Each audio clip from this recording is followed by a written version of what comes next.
I'm going to show you how I shot this movement at 24 frames per second zoomed in.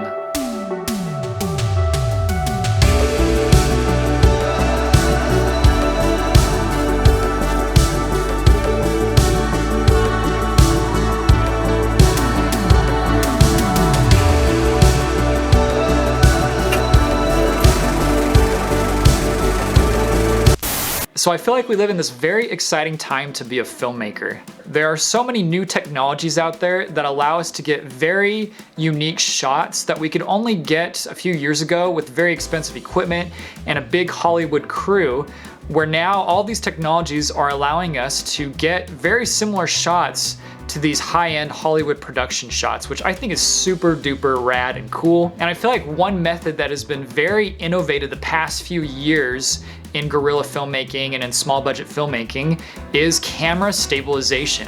So in a past life, guys, believe it or not, Josh went to film school. I know, crazy, huh? I actually invested in film school. I know, nuts. But it was a great experience, and in film school I learned a lot about the art of filmmaking and the history of filmmaking. And we're gonna talk about the history of camera movement for a minute.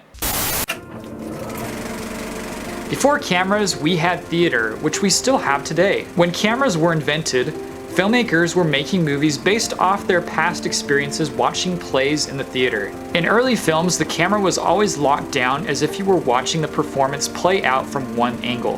This all changed when a film came out in 1914. Giovanni Pastrone had several shots in this film where he would subtly move the camera in closer to a scene. This was revolutionary. Nowadays, camera movement is used in a variety of different ways, from camera dollies to steady cams to gimbals. They are all tools we use to communicate our story and make the viewer feel something. So that brings us to today. A big common trend that I see nowadays are people using DSLRs on gimbals with wide angle lenses. Now, I really do like the perspective that a lot of these shots give. It puts the viewer in the environment. It's great for travel when you're trying to show how expansive the location is. You know, you kind of feel like you're just jumping into the shot almost, like you're almost there in the frame. I think that's a really cool effect. However, I feel like there are certain times where I want to zoom in closer on something, but I still want to get a dramatic movement going on. When you zoom into a subject, it gives more separation from them from the background, and it puts a little bit more focus on the person than the environment that they are in. You want to simply call attention to the person that is in the environment. And so the question arises, how in the world did I get these shots not using a camera dolly or any expensive camera rig, so to say? Well, here's what I'm going to show you what I did. And this is my specific setup that I use as a filmmaker to get very unique movements. Now, the trade-off to using a zoom lens versus a wide lens is you get a lot more camera shake with it. And that is because the field of view is much more narrow than a wide angle lens is. So how do you get a zoomed in, unique perspective using motion without buying an expensive camera dolly rig? Like, say you're just a one-man band and you want to get some of these very unique zoomed in motion shots. Well, let me show you my method for doing it. So there's really 4 different stabilizers that I'm using in conjunction to get these shots. So the first one that I'm using, let me get it. Okay, so the first stabilization method that I have is my camera. So in my camera, I use the Panasonic GH5. Now, there's obviously newer cameras out these days. They have what's called 5-axis in-body camera stabilization. So the sensor here bounces up and down to compensate for camera shake, and it offsets it. The second thing I have is a zoom lens for my GH5. So this is a 14-140, and it has stabilization built into the lens. Okay, so when I attach the lens to the camera, the sensor and the lens work in conjunction with one another to stabilize the camera. Just with this handheld setup, I have shot lots of things, and at some points it almost looks as if it's not handheld, but the camera is actually on a tripod. That's how good the stabilization is on the GH5. Now, I'm sure other cameras might do something very similar.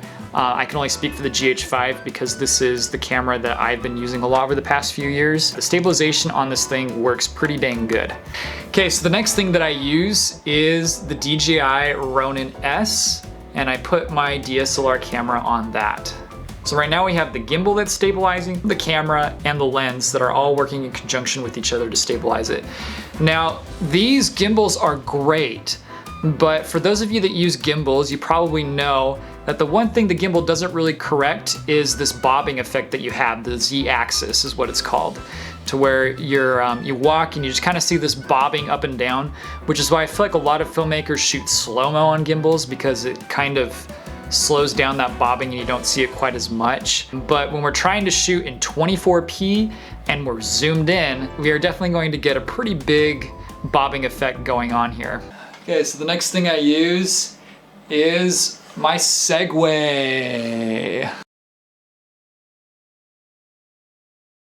So I love this thing so much. I use it all the time to get stabilized shots. So when you're walking, you're obviously going to get that little Z-axis bobbing effect, and the movement may not be quite as constant. And so there are times where you definitely have to do this. Like I can't use this everywhere, for example, like if I'm on rugged terrain or if I'm in a very tight spot, I have to go on foot. But it does add even another layer of stabilization, and it also allows you to go pretty fast too, but also at the same time you can do very slow and controlled movements with it. I not only use it for filmmaking, but I use it to get around places a lot of times. When you're on the Segway, it's a lot more smooth. It takes away that Z effect even more.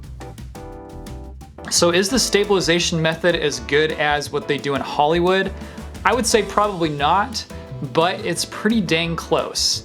And if you want to trade a bunch of money for a big, huge camera dolly and a crew for maybe just a tad bit more shake, but have the convenience of going around with this jib and getting all these different shots and having a lot more record time and just the ability to get all these unique different shots, then this method is the right method for you.